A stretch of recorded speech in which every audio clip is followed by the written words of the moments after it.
remember looking at the loot train attack. I said, this is bigger than Bob. And David and Dan said, how can it be bigger than Bob? I said, it's bigger than Bob. It's definitely got a bit of that Western feel, but then you throw dragons in on top of that, and it makes an incredibly complicated one to shoot. It's like a time travel movie where, like, what if somebody had an F-16 that they brought to a medieval battle? There you have Daenerys Targaryen unleashed for the first time in Westeros, and she is going to show them what she can do. With every time that something goes wrong, more Targaryen comes out, more fire comes out. So she starts to take matters into her own hands.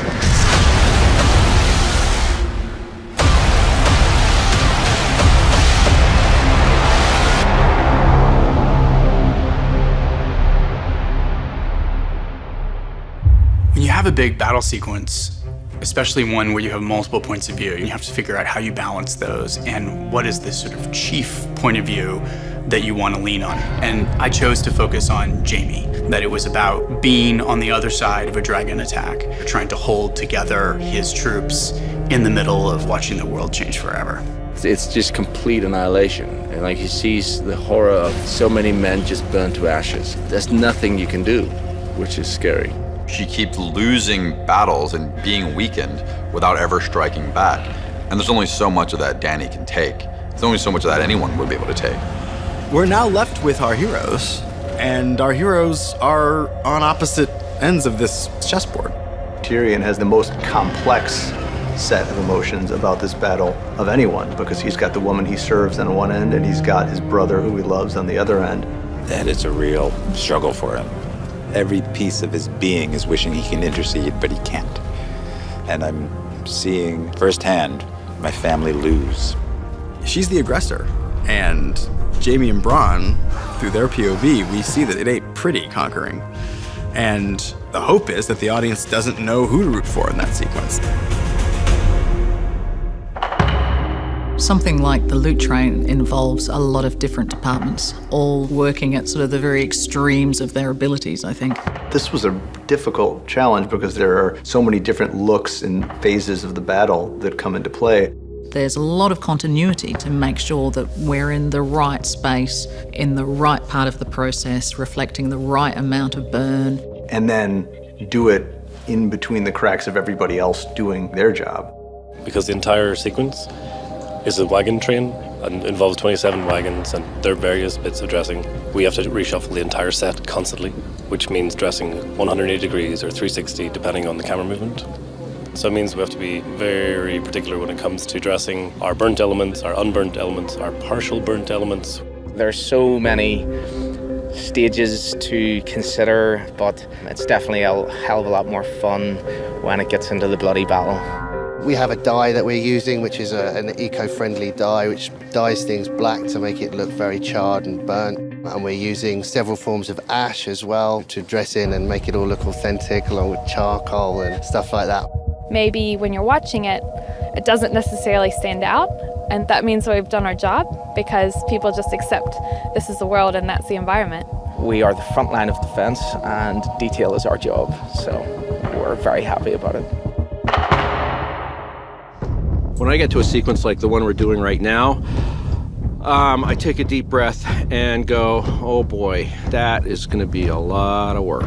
We had every toy you could possibly imagine in the making of it. We had 4 cameras most of the time. Sometimes we had up to 7 or 8 cameras. We've gone through 3 different tracking vehicles for different purposes on this. We've got basically a souped-up pickup truck with really good suspension for all our charges, Dothraki charges and what have you. We've got another electric vehicle called a shadow tracker, and we've got a jib arm on that. And then finally, we've got basically a souped-up dune buggy with a stabilized head on it that takes all the bounce out and gives us a nice, steady, smooth shot to use over the particularly rough terrain. We needed to sell speed, and we needed to shoot elaborate dragon points of view. To do those kinds of shots, we're relying on 2 different camera platforms. One is what's called spider cam. This is basically a camera rigged to a cable run between two construction cranes, and they can move the camera very quickly from one end to the other, and the camera can go about 70 miles per hour. We also used a company called Flycam, which is like a souped-up drone. It's like a small helicopter. They were also able to go very fast and have a much more solid image to be able to work with than you would get from a traditional drone. So we can fly over things safely and also have interactive effect on the ground and capture all those elements that will have a dragon either in front of the lens or above the lens. The battle is going to rely very heavily on visual effects at the end of the day. There's a lot of different beats to the attack. Sort of like cowboys and Indians and fire-breathing dragons all rolled up into one. There's Drogon breathing lots of fire, setting lots of things and people on fire. To give an idea, in season 6, which was our biggest season up to that point, we had 11 shots that featured Amelia riding the dragon. In the loot train, we have over 80. It's very new ground that we're trying to figure out. This dragon who's, 100 feet up in the air, who breathes fire of a column of 30 feet wide, that you're like, okay, how the hell are you gonna do that?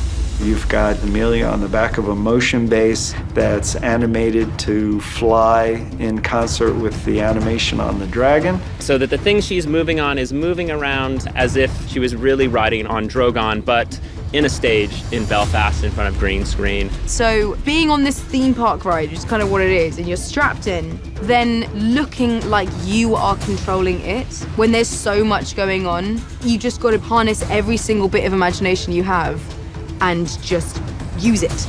I mean, can you even imagine being on the back of a reptile that's breathing fire at your command? That's huge.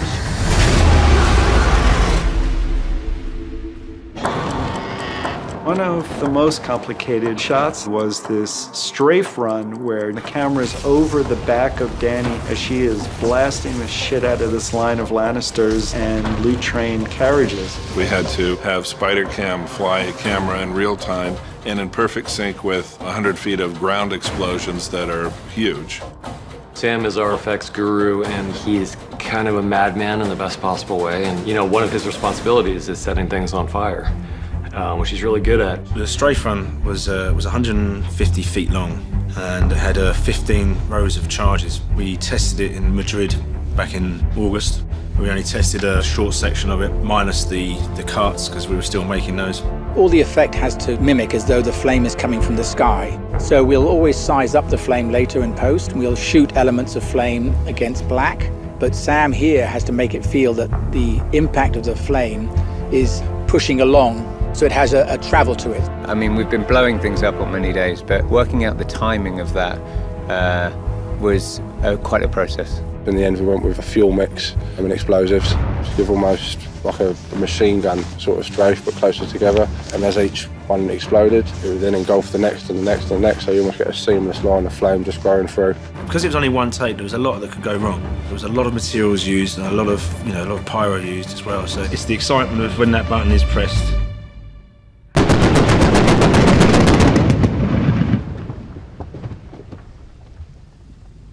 It's the euphoria you feel afterwards. Knowing the hard work that's involved, it all comes to that point. That's the pride, that's the excitement, that's the reason.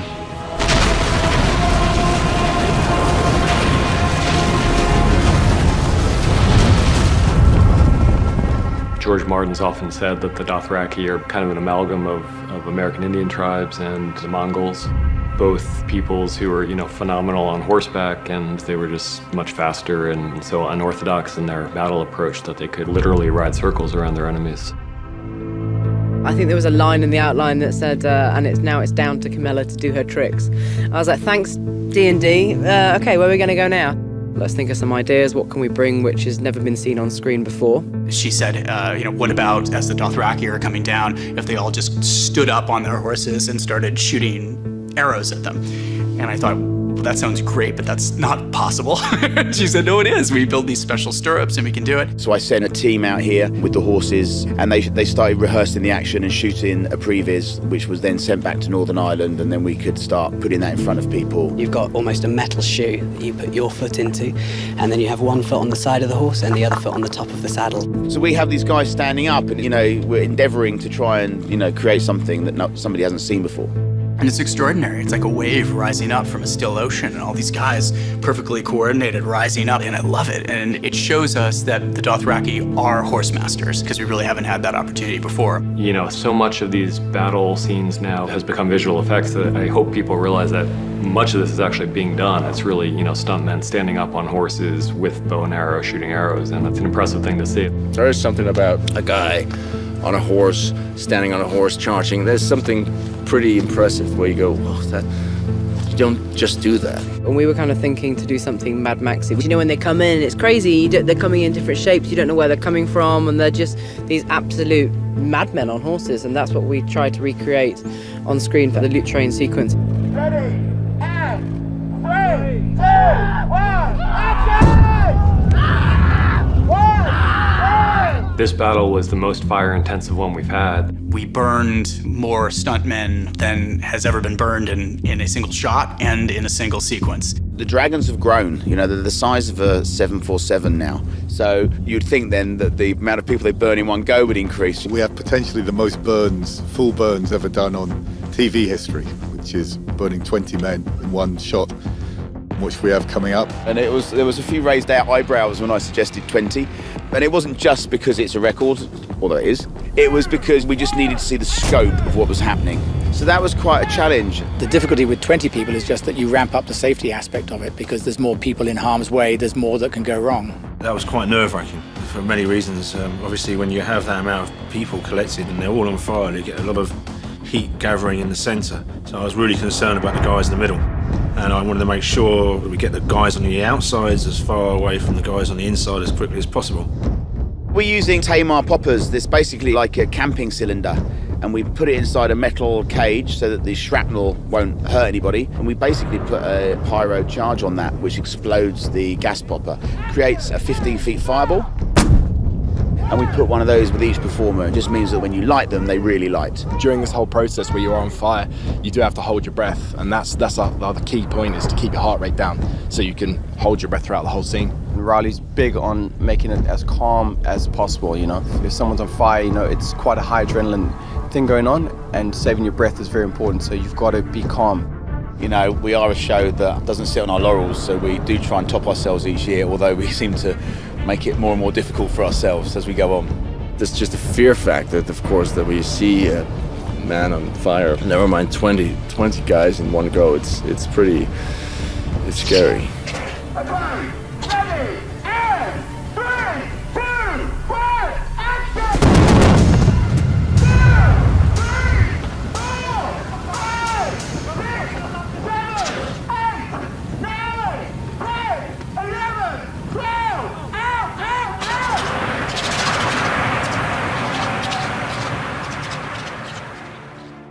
out. When we start making these huge battles, it's so hard to imagine that we're ever going to finish because there's so many moving pieces, but it's ultimately just, one shot at a time and figuring it out from there. The cameras and the actors and stunts, and it was very much an all hands on deck sequence as much as we've ever had, and everybody did an excellent job of fitting all the puzzle pieces together. This is big cinema, and to get to work in all those genres all rolled into one fantastic world, that's the part I like. You never know what they're going to throw at you. Last year we completed Battle of the Bastards, and it was like, oh yeah, how about this year? So it's good. They're always up the ante, and I love that. It naturally gets bigger, this show. It just does. It's not me doing it. They write it. It's a unique challenge in that you'll never really be able to do that kind of thing again. And, the next time I get to work on some other show, it'll be so boring. Where's the cable cam? Where's the, 5 cameras and the 20 burning guys?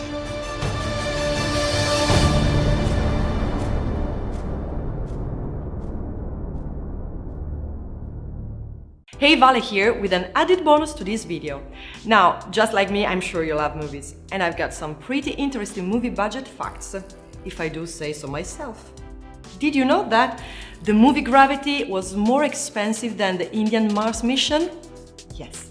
Paranormal Activity cost less than $15,000 to make, but crossed over $193 million. The production of Disney's film Tangled was more expensive than Avatar's production. Best Picture Oscar winner Moonlight was made for only $1.5 million.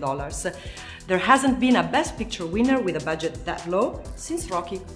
Napoleon Dynamite had a budget of only $400,000, and John Heder was paid only $1,000 for his role as Napoleon. Pirates of the Caribbean on Stranger Tides officially holds the record for the most expensive movie ever made, with a budget of $378.5 million. Okay, so if you want to watch more videos like this, hit the subscribe button and ring the notification bell so you receive the videos the moment they are online. Bye bye!